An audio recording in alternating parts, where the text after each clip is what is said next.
Just got my hands on a Fluke 15B Plus multimeter. Looks like this machine has been in the field for quite a while.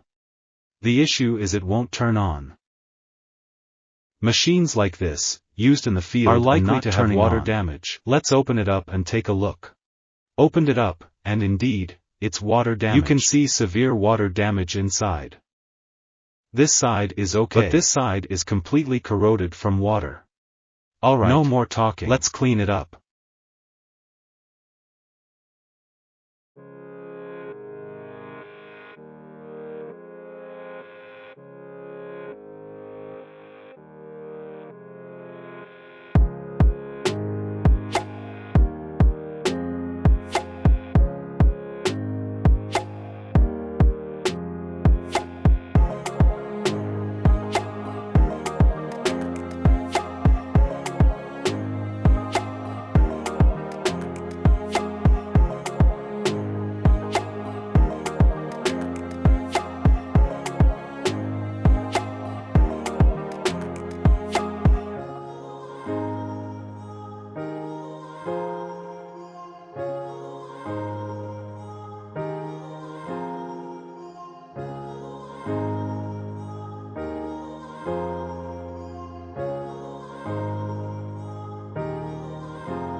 Repaired all the broken connections on the motherboard. Let's power it up and test.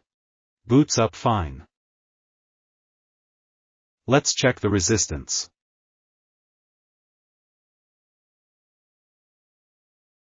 Reading 100.1, all good. So, at this point, the functionality of this meter is restored. As long as the resistance there shouldn't be any major issues. Next up, let's clean up this casing. And give the screen a good wash. Smooth out those scratches a bit.